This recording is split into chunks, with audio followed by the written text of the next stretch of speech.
Hello and welcome to a new episode of the brand new season of Love Henri, podcast produced by the Henri Nouwen Society.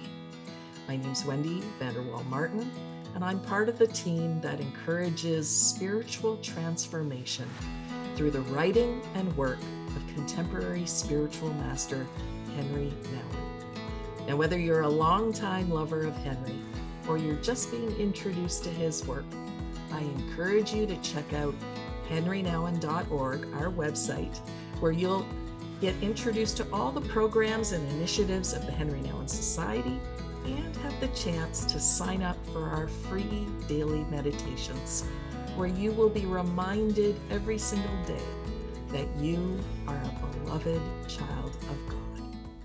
Now it's my pleasure to introduce Jennifer Bowen. Jennifer is the executive director at Shalem Mental Health Services. She's been working there for 15 years, and prior to that, she spent 20 years also in the area of marriage and family therapy. Now, the mission of Shalem is to restore hope in the lives of people, organizations, and communities through professional counseling, restorative practices, education, and community programs that enable all to flourish. Jennifer completed her undergraduate work in psychology and religion at the University of Toronto and did her Master of Divinity in Marriage and Family Counseling at Tyndale Seminary. Thanks so much, Jennifer, for being with us today. I'm so looking forward to our conversation.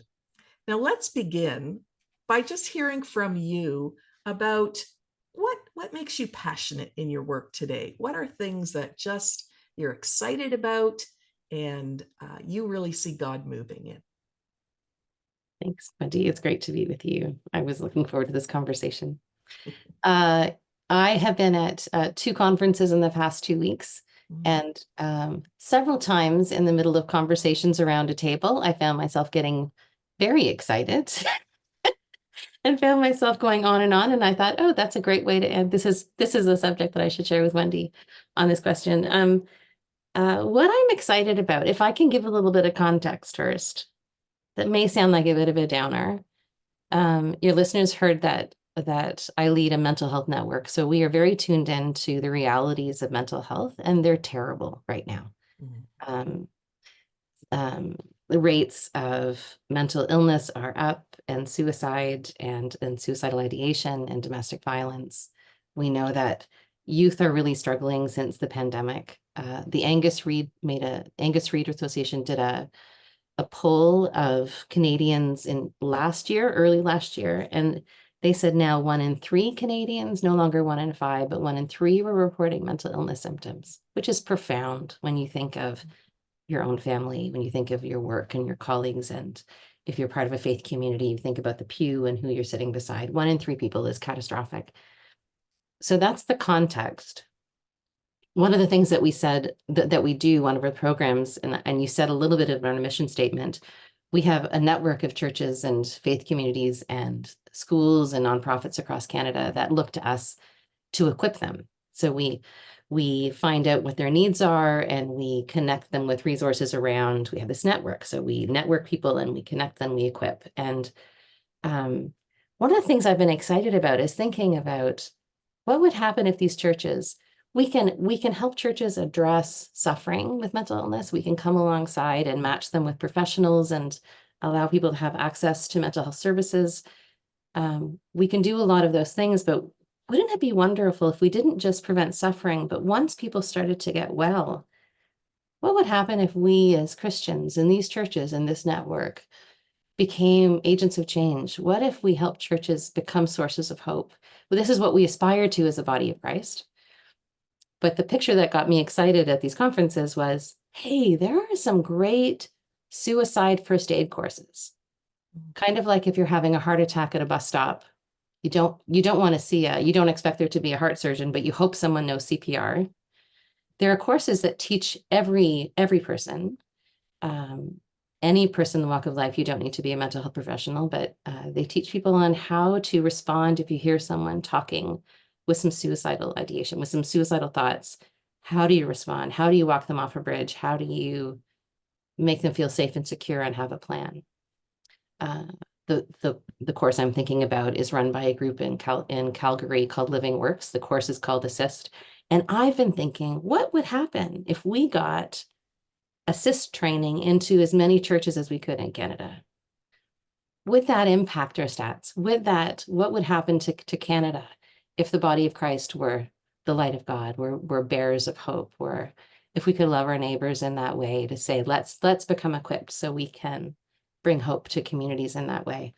So it's not technically my program. I don't have that up and running yet, but that's the kind of stuff that gets me excited, of not just let's relieve suffering, let's bring hope. And how do we bring hope to the wider community with this network? So that's the stuff that gets me going around a table when I'm talking with friends over tea. Well, the mission statement of Shalem Mhm. indicates flourishing for all. And of course, we know that that's going to require systemic change. How do Yeah, you change the systems? Well, yeah, certainly there's that education and training piece, yeah. and then living it out, enacting it.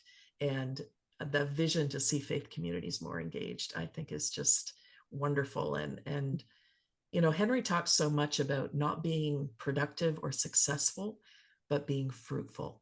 Yes. And those kinds of visions and dreams, and the step-by-step implementation that can actually affect systems, is the seed sowing and the bearing of fruit that will yield harvests for generations to come. So I've been a long time fan of Shalem's Mm. big vision, not just to be a counseling center, but to be part of really seeing things change.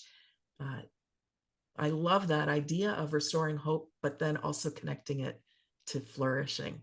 Mhm, mhm, mhm. Yeah, and I think what I'm learning is it's not just church leadership that are stepping in, that when people learn about us, it's always one champion, maybe with a family member who has mental illness. Um, and they hear about us and they get excited and they go back to their church and they tell the story. Um, and we start engaging in conversations, and they're not pastors or priests or rectors. These are the teachers, these are the soccer coaches, these are business owners who care passionately about this. And wouldn't it be great to equip that population to be then the soccer coach getting trained in suicide intervention? Impacts so many lives. So that's what I'm excited about, is how God has built our communities and how God has built these beautiful relationships, and that being the pathway of change. Yeah. Yeah. Thank you. Well, and this podcast, of course, is reaching an audience far beyond Canada, where we both reside. And so I'll do a bit of research and make sure that in the show notes, we have Mm, resources for people in other contexts for mental health first aid. Now, Henri, of course, was one of the early voices integrating psychology and religion. And I like to say he was a forerunner in inviting people into an emotionally healthy spirituality. yeah. Uh, Tell us how you've encountered Henri Nouwen throughout your journey, and what Mm. are some ways that Henri was perhaps formational for you? Um, I'm happy to tell this story. And at Tyndale, there was a professor, his name's David Sherbano. He's still there and teaching, and he runs the spiritual formation program. It wasn't my first year, it was my second year that someone said, you have to take that course if you're in seminary. There's a silent retreat. They introduce you to these beautiful traditions and spiritual practices. It'll be life-changing. And that was my first glimpse of the contemplative life. And um, it was spiritually life-changing. Um, and in that course, my first official introduction to Henri was in my syllabus. That the Genesee Diary was the first book that was compulsory reading. And honestly, I heard that it was about a priest in a monastic experience, an autobiography, and I had zero interest in it, Wendy. I'm embarrassed to say, and people can be angry at me for that. However, I whipped through that book from the first to the chapters to the end. I inhaled it, and it was like oxygen. I remember hearing someone articulate stillness and encountering God in the quiet. Um, yeah, it was like oxygen coming in the room. It was so exciting to me, and kind of quenched a thirst I didn't know was there. I sound like I'm exaggerating a little bit, but it left a massive impression. And the second book on the syllabus was something called Brother Lawrence's Practicing the Presence of Jesus, of Practicing the Presence of God. A tiny little book. If your listeners haven't read it, they would really enjoy it.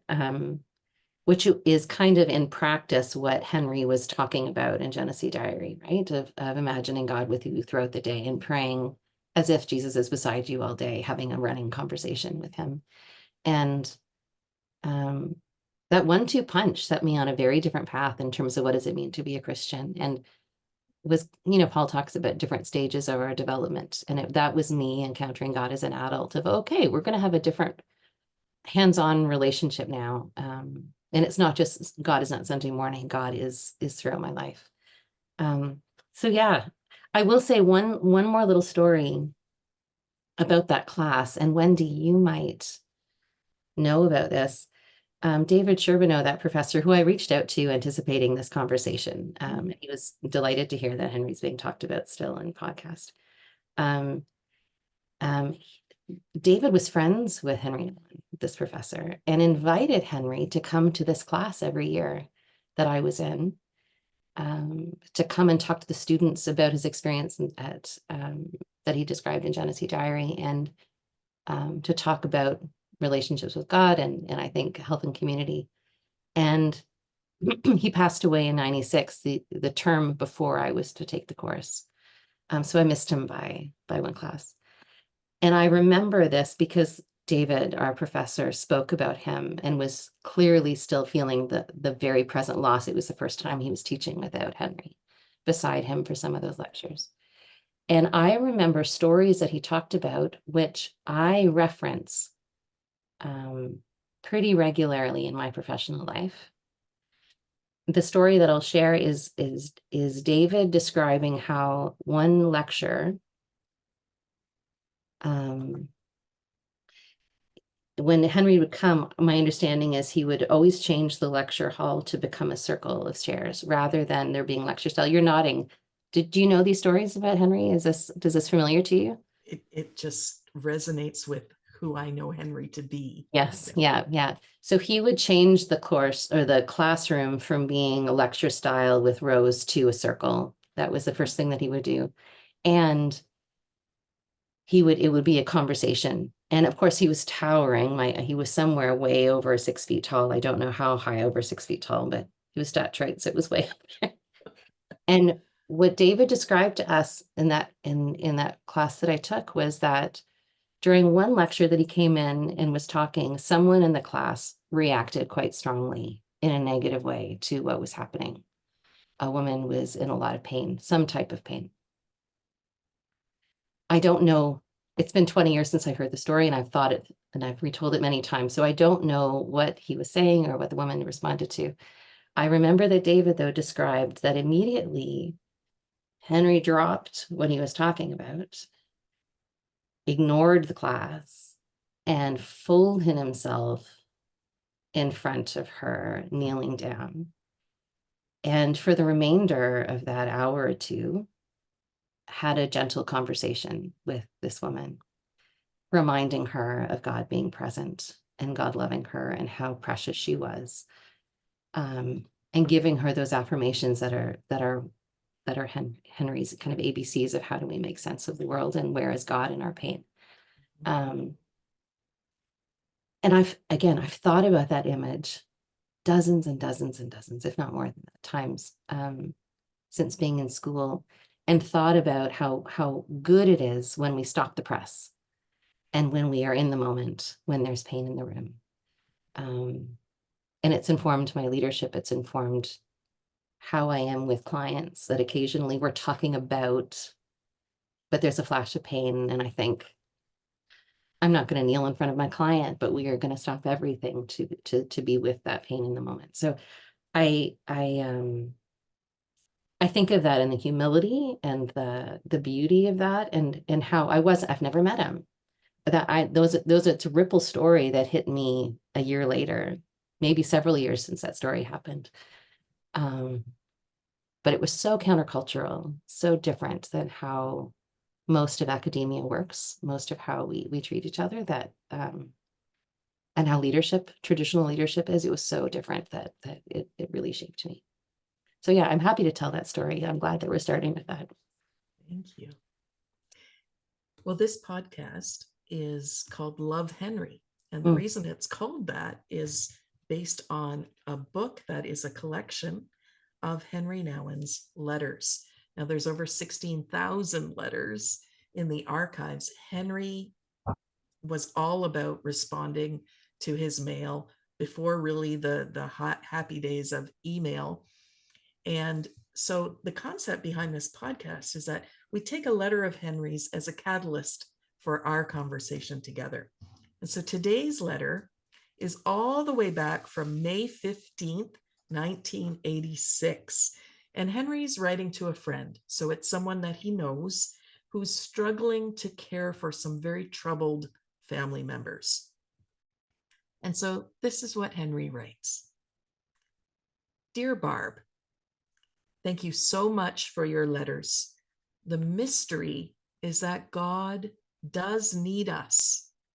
God became a weak, broken, agonizing, lonely, rejected human being so that we could be with God as we are with people who need us. Do not focus so much on the powerful God up there, but on the God with us. Keep your eyes fixed on Jesus always, and you will find comfort and consolation. God does not leave you alone. He sent Jesus to you to live and feel fully your struggle. You are not alone in your anger, frustration, and desolation. Look at the cross and be there as John and Mary. Do not allow guilt feelings to take over. Guilt feelings do not come from the Spirit of Jesus. Just live your life day by day and try to say thanks whenever you can. Do not trust your feelings. Trust your knowledge that God loves you, Edmund, Robert, and Andrew, and act according to that knowledge. I pray for you with fervor and love. Know that you are loved and that the Lord is much nearer than you can feel. Peace and love, Henri.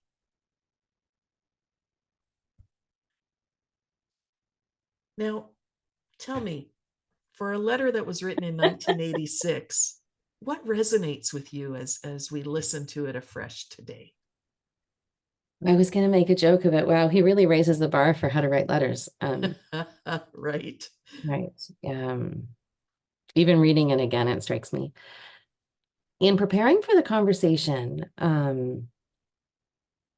what stuck out at me, and I may laugh a bit when as I say this, is I've had a running dispute with some friends theologically over what's more important, Christmas or Easter. Back at seminary, I used to get in this niche. You remember in seminary, there are places where you drink coffee and you debate, and that would have been one of the debates that I would have felt strongly about. I've told my spiritual director recently, I need to work on Easter because it still hasn't quite, the full magnitude of it has not rested with me.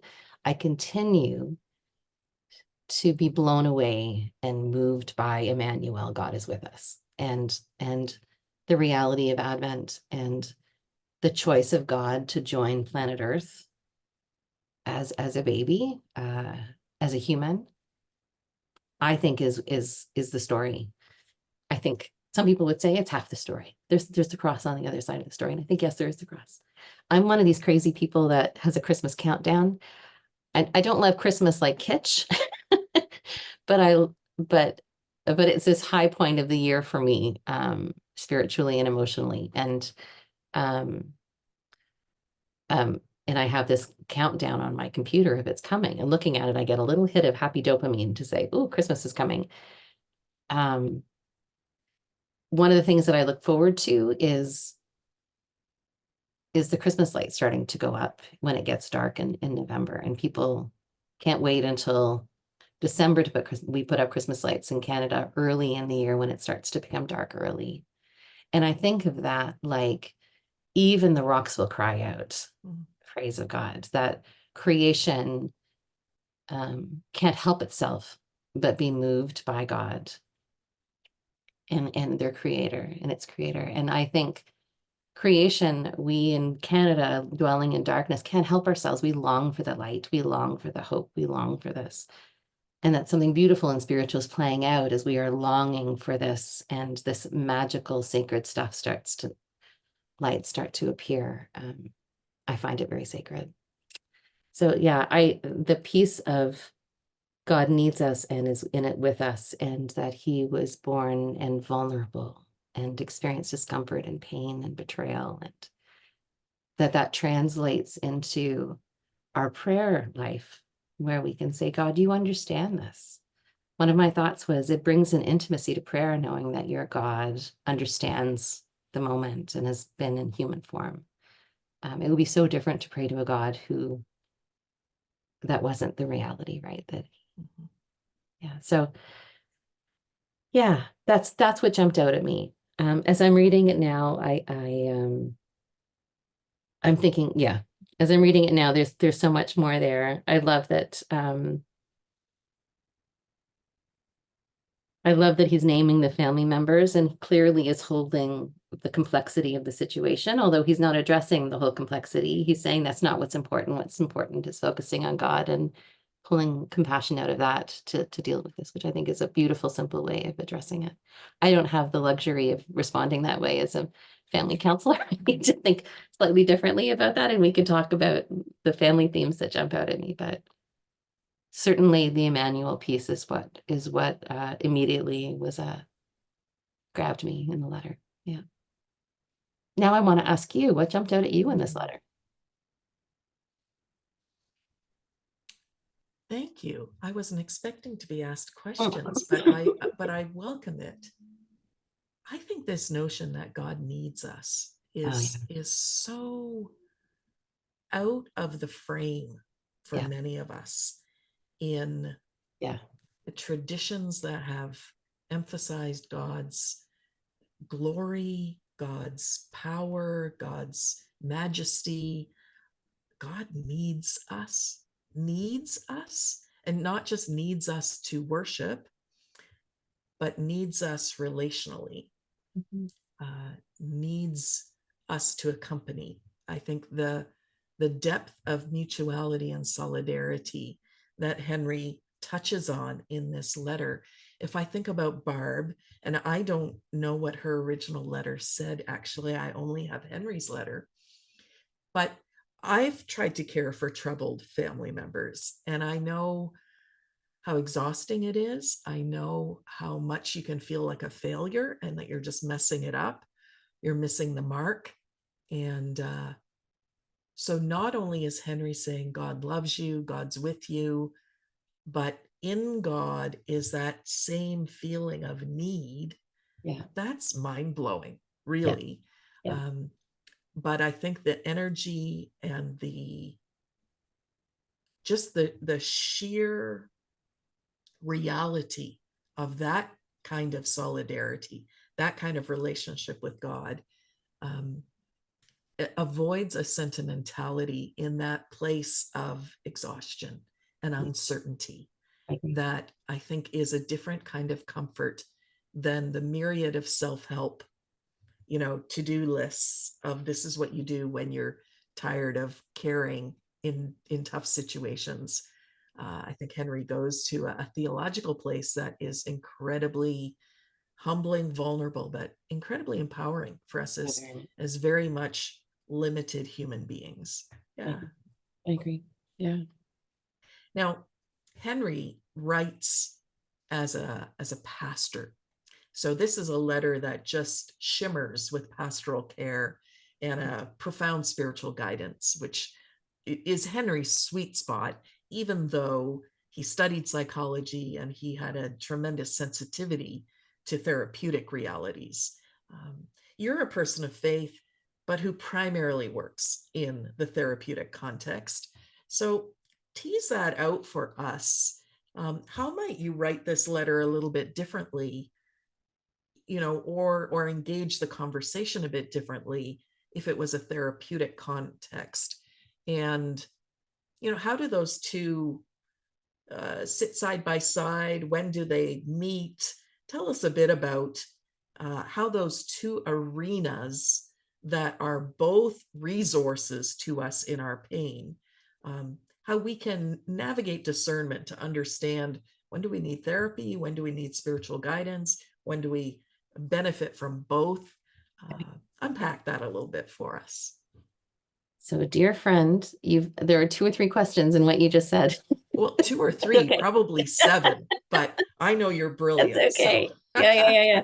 So I'll start with, if this were a therapeutic letter, would it be any different? That was one of the things that you asked. And so I don't know if everyone caught it, but there's one sentence that jumped out at me when I read it, and I thought, oh, Henri, what were you thinking, dude? But then I've done some thinking about it since you first shared the letter with me. So the one sentence that jumped out, no surprise. I know which one it is. Right? Don't trust your feelings. That should not go on a t-shirt. It's not. There are many Henri Nouwen quotes that should be on t-shirts. That's not one. Yeah. I did some thinking about this, and it twigged an old thought that I had about C.S. Lewis, because he says, C.S. Lewis, both in, I think, The Four Loves, maybe, but also in Mere Christianity. I'm sorry that I didn't look this up before we met, but he in several places says, hey, you know what? This is not about emotion. Following God, you have to make sure that your head is in charge, because emotions come and go and they change. And love shifts and changes. So there needs to be something more that's a bit deeper. So I'm assuming that if this was in 86, that they was coming out of a similar place of not necessarily understanding emotions the way I might relate to them today as a psychotherapist. So I don't love that sentence. I'm sorry, Henri Nouwen fans, and I'm sure I'll get some emails about this, but I think what he was thinking is that guilt is a distraction, and stay fixed on God. Like, don't let anything distract you from it. And our feelings can be unhelpful. And I agree. Some big feelings, especially negative ones, can really throw us. And when we can lose our bearings and kind of lose our north and our compass and get derailed. So I appreciate where it's coming from. And I think it was coming from a good place. If I were writing this therapeutically, I might say something like, God made our feelings, and most feelings do bear some type of helpful truth to them.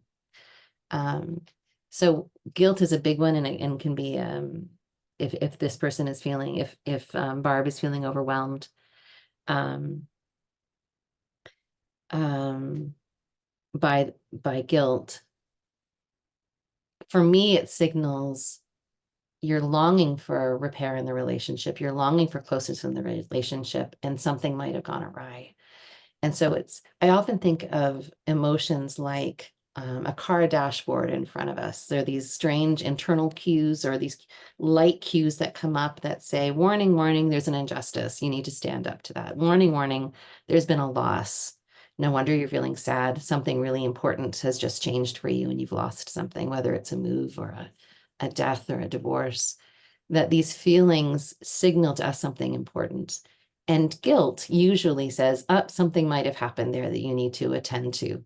And you clearly care about this. We don't have guilt over things that we do that are a mistake if it doesn't mean something to us. But there's love here, and something's gone awry. So I would probably frame it a bit differently. That's one thought. Yeah, when I was thinking about the letter, I wondered too about, in some pastoral settings, one might talk about true guilt and false guilt, or a true guilt that has truth to it, a false guilt that is telling us a story about ourselves that isn't true. And it seemed to me when I was reading Henri's letter that he was saying, you're telling yourself a story about yourself that isn't true. That isn't true. Yeah. Which might be the way we would frame it in 2024. Rather than saying, don't trust your feelings, we Mm-hmm. might say, attune to the story you're telling yourself and gently inquire if it's actually true or not. Yeah, no, that's beautiful. I think in the field of mental health, there have been different authors and different models over the years. Some that talk about good guilt, bad guilt, some that talk about shame is good and guilt is bad, or shame is bad and guilt is good. Um, but you're right, there's an indicator light that tells you there's been a wrong done that needs to be repaired, and that's a healthy mechanism. Um, that plus empathy is what keeps us on the straight and narrow. We didn't have that line that we can hurt people without knowing or caring. But then the other side of it is I'm a bad person, and because I've done something bad, I'm terrible and I should feel horrible. And that my language is calling that shame, and it's immobilizing and useful and useless. It causes harm. And I would say it's one of the mechanisms of pulling us away from God and other people, right? It's an isolating feeling. So yeah, I agree. It's a murky place. I try to join other people's language, but there is a whole lexicon of how we talk about these things to try to differentiate them. But I agree with you. So that sentence jumped out, and of course you knew what it was. Tell us a little bit Mental about health. the resources of pastoral care or spiritual guidance and therapy. And sometimes people are engaging with both. Sometimes they're unsure which would be most helpful, especially if the counseling is sensitive to and in a way connected to the person's spiritual journey and perhaps even religious faith. How does one discern what's needed when? So as friends, it's fun to talk with you about this stuff, and you just asked me a bunch of questions. I'm going to try to answer the second one that you asked, which is, when do you talk to somebody, a member of clergy, a pastoral caregiver, a pastor, a rector, a spiritual director? When do you reach out to someone for spiritual care? And when do you reach out to someone in mental health? And I'll be honest, Wendy, it is actually a complicated answer. And it used to be the younger version of me had a really tidy answer, which was, well, we define mental illness as problems with your thoughts that are unruly and thoughts and difficulty with your emotion or difficulty with behavior. And when that sticks around for a long time, when it's more days than not during a week, or more weeks than not during a month, or more months than not during a year, when it's that bad, and it's impacting your ability to be safe, your friendships, your work life, your ability to join in your community responsibilities. When that happens, then it may qualify as mental illness, and then you should get mental health help. That's the younger Jennifer that would have said it's very tidy. When you cross that threshold, go to professionals in that field. As we're talking about in this conversation, it's actually much more muddy than that, because we know as Christians that we are spiritual, mental, physical, emotional. We have so many parts of self, and sometimes talking to clergy is deeply helpful. We also know that research says people are more likely to trust clergy, more likely to trust friends and family than they are mental health professionals in many cases. And I would say that what's important is that you get help. And what's important is you find someone you can trust. And so reach out and find someone. And if you are finding that you're not making progress and you're working with clergy, then maybe reach out elsewhere.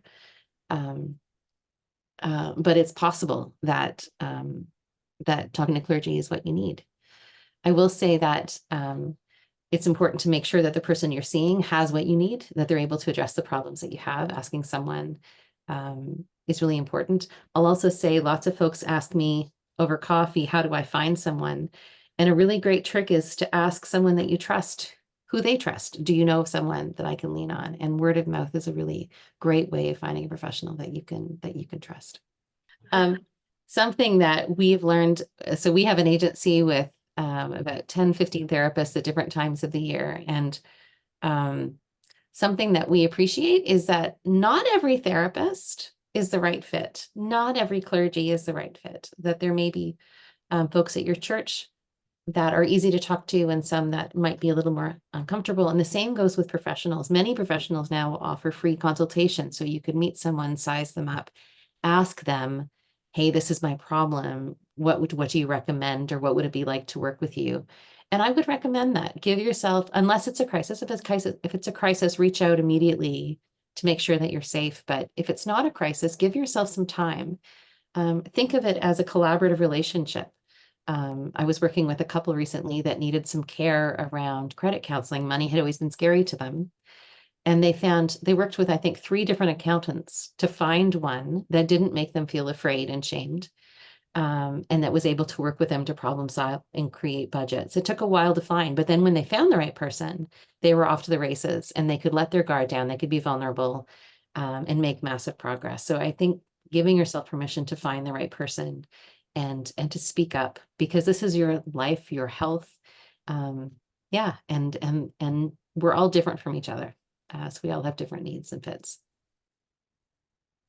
So if someone were trying to decide, who should I see? Do I go to see a pastoral counselor or a spiritual director? Or do I see a psychotherapist? I think my short answer would be, I think you should go where your heart's telling you to go and try someone. Meaning if there's someone trusted and you need to confide, then I would reach out to them and I would talk to them, and ask them, how would they address the problem, and to see if that feels like it would help. So I would say get help, and don't be alone in your pain. Go to somewhere you trust. And if you're stuck and you're not making progress, try someone else, go somewhere else. I do think trusting your gut's really important, because if you know, I'm seeing a mental health provider, but I do not trust them, I do not like them, I'm not comfortable sharing what's going on, you're not going to get anywhere. And if there's a spiritual caregiver who you can talk to and get some relief, and then maybe make a plan of, what do I need? Do I need some mental health care? Should I talk to my family doctor about meds? Should I reach out and go to the community care practice or the local therapy group to get some supports? What do I need? That's better than keeping it inside. Mm-hmm. Yeah, I think what occurs to me is that an important aspect of this is the caregiver's awareness of what their expertise is, what Yep. they've been trained for, and what isn't their arena, and having really good referral lists, whether it's a clergy person who has a list of trusted mental health professionals, or a mental health professional who knows some local area spiritual directors that again are trusted, so that referrals can be made appropriately. Yep. For my years in ministry, I'm always reminding leaders, don't try to overreach what you're trained and qualified to offer. Yeah. Because we can cause harm inadvertently in our very genuine Yeah. efforts to try to be helpful. Yeah. Oh, you said that beautifully. And the word that we sometimes use is scope, that Mhm. mental health professionals and clergy, knowing your scope, knowing what you're qualified to do. Clergy, most clergy are taught how to offer some counseling and support. And in many areas in North America, there are some clear lines of when does that cross over into mental health care. And so they know what their scope is, and they should be trained on how to know when to direct people. But I agree. I think we are at our best, be we clergy or be we mental health professionals, if we have a long list. Eating disorder, that's a tricky one. I'm going to send you on to so and so who knows how to do that down the street, and they will offer some great care. One of the things that I wrote down for this question is, I don't think it's either or. Some of my favorite conversations in past years have involved pastors accompanying their members to appointments where, or family members, or beloved friends coming, because someone said, my anxiety is so bad sometimes, I can't remember what you've told me in those moments, and I need someone close to me who's able to hear those strategies and remind me what they are in the moment. So sometimes I think it's not either or, and isn't it beautiful if someone's really struggling to develop a team around them, that's collaborative, of course, with consents, of course, with a person's permission to share information, but When it comes to mental health, I think it takes a village sometimes, and that's a beautiful and very godly approach in how God has built us. I so Kentucky. appreciate that. I think an integrated approach, uh, really using all of those resources, Mhm. helps also the individual to not feel isolated or stigma or some of the other unhelpful stereotypes around mental health support. Mhm, mhm, mhm. Yeah. I agree. I Now, agree. you mentioned a few things already about the guilt question. I wonder, though, very practically, this was a letter to a woman who was worn out in trying to care for troubled family members. Again, we don't know the whole context, whether that was addiction, whether it was rebellious young adult children or teens. Um, but tell us a little bit more, maybe, about guilt in the therapeutic context, because um, if you've grown up in a religious tradition, um, a term like guilt might have just a wee little bit of baggage attached to it. And it might be hard for us to sort it out ourselves, what's really going on with that. So, what might be some things that in a therapeutic context would be really helpful for people from religious contexts to understand some of the guilt they're experiencing? Yeah. What's funny is there have been some people in my office struggling with guilt, and I've recommend I've recommended Life of the Beloved to them. I've Oh, recommended some Henri Nouwen because he, I think, worked and lived in Catholic faith, and Catholics and many other denominations come by guilt very honestly. That message of we are unworthy and we need to prove our love to God, and we're terrible if we don't live up to those expectations. We come by guilt honestly, in many faith traditions, and he's this wonderful anecdote to bring hope into that conversation. I would say therapeutically, when I hear, if I heard this story from Barb, if Barb had called in and said, I'd like an appointment, and the front desk says Barb is experiencing some guilt related to family, what I would probably do is say, grab some tea in the waiting room, Barb. Let's you and I both have some tea. And I would love to hear what's going on. I think I'd ask to hear the full story, and I'd be leaning in, and I'd be working really hard to make sure that she felt heard. Because one of the worst parts of guilt is feeling isolated and feeling like you're terrible, waiting to feel rejection from other people, waiting to hear condemnation from other people. So in the story, I'd be listening for the echoes of her love for family members and her longing for reconciliation. I'd want to hear what was going on. I'd be listening for, is it possible there was some harm done? Is the guilt a healthy guilt related to some harm? And then I'd have a whole truckload of tools in my toolbox around what does she have control over to bring about some restoration in the relationship. I'd be listening for what you were referring to in terms of unhealthy guilt, or shame, maybe what Henri was reacting to, um, that might be pulling her away from her family and pulling her away from God, that she is bad, something she did was bad, and so she is bad.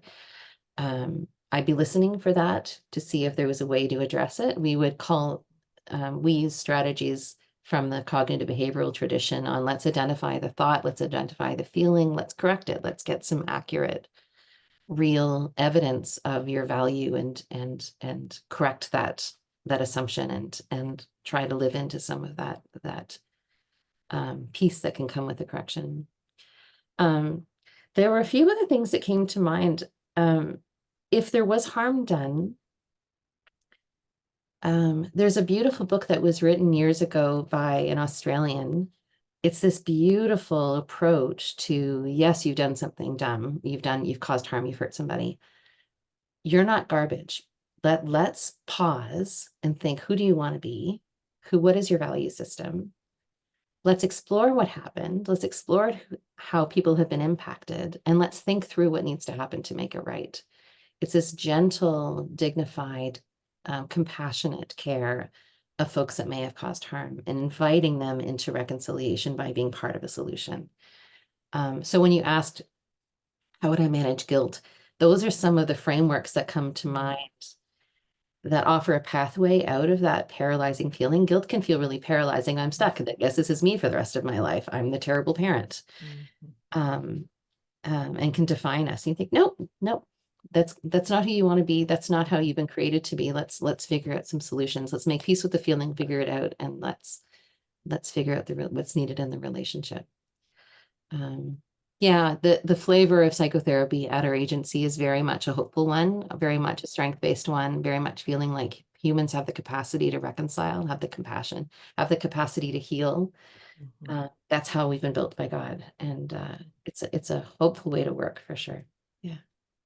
It just strikes me in listening to you how thin the distinction is between that sort of practice and contemplative spiritual practice. Yes.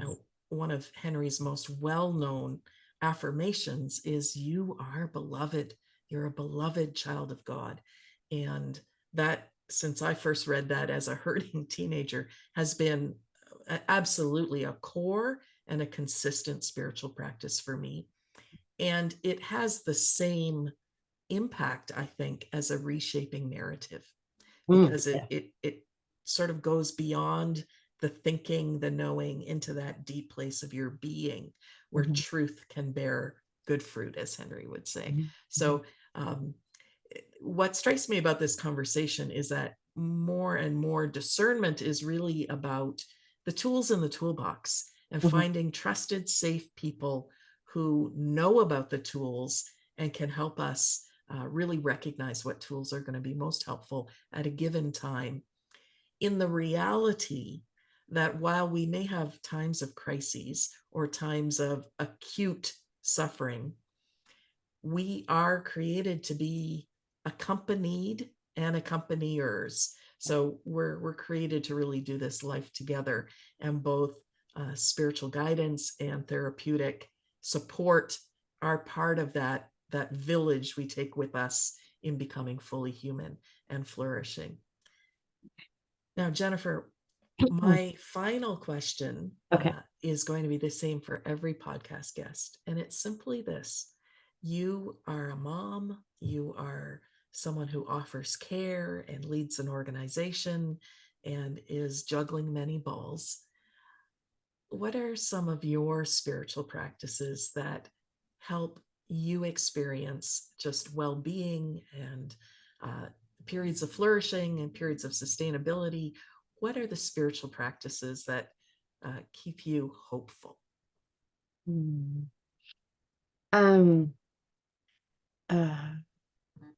So I mentioned at the very beginning, Henri and Brother Lawrence practicing the presence of God, I think characterize the stillness, chasing stillness and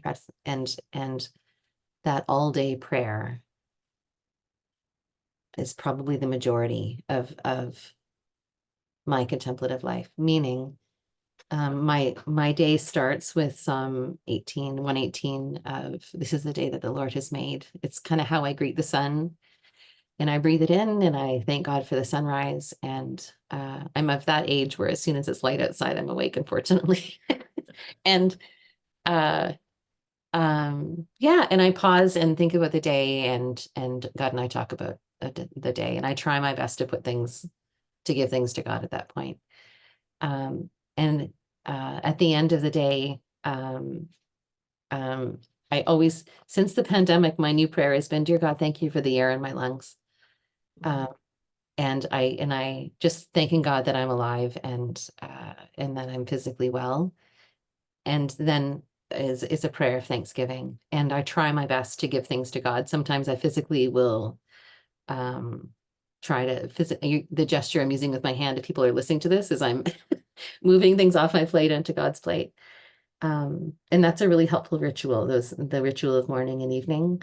And during the day, sometimes the kids will hear me in the other room, but I will hear something on the news and laugh about it with God, or I will have a moment where, as a single parent, I will say, there are so many moments of meaning and beauty or purpose it can at first be quite jolting when you find yourself single to not have anyone to share it with, because you want to turn to someone and say, did you get a load of that? That was wild. And Jesus is the person, God is the person that I have those conversations with during the day. And when I'm driving home from work, when I'm on my way to work, we're talking about what I'm about to face. Yeah, it's since grad school, weaving God into my life that way has been really meaningful. Well, obviously it's been pivotal. I'll also say that my small group at my church, I attend an Anglican church, which would be an Episcopal church in the States, I think, and St. John the Evangelist has been a beautiful community, and my small group has been a place of solace. I do feel like it's this little home church, like the first century, of people gathering together, and for the most part, we will read a letter of Paul's, or we will read a minor prophet, or read something that all of us have been around the block so many times as Christians that we want to take a fresh look at it and not just play, you know what I'm talking about, Bible poker. Like, we don't want to one up each other, but let's be humble and curious together about how God can be with us in the moment. There's so much loving community. It's very Henri Nouwen. There's lots of practical care of each member to the other. We've lost a couple members who passed away in recent years, and we've walked each other through illnesses, and it's that community of love is Christ for me, and is beautiful. Yeah, so I'm deeply grateful, right, for finding that kind of place. Well, I think you've described a beautiful rhythm of solitude into community, into care. And those three movements Henri taught just so consistently, that we begin with that deep communion, intimacy with Jesus, that we then share in the context of relationship. And that energizes us to offer care or ministry. Yeah. And you pour out so much through care and in a helping profession that, you're living Henri's rhythms. So grace to you. I just want to thank you so much. Listeners, if you're not watching this, Jennifer and I have been friends for some years, so it's just been really fun to have a conversation together. But you've just shared so beautifully this integration of the therapeutic and the spiritual, and we'll add some of the resources that have been mentioned in this conversation in the show notes. If you were listening and you wanted to watch it, you'll be able to access it on our YouTube channel, which again you can find at henrinouwen.org. One last plug for the daily meditations. They're free. There's such a brief but moment of meaning to start your day, so I encourage you to check those out. If you've enjoyed today's episode, leave us a little review or a thumbs up. Don't forget to share it with friends and family. Thanks so much for listening, and never ever forget that you are a beloved child of God.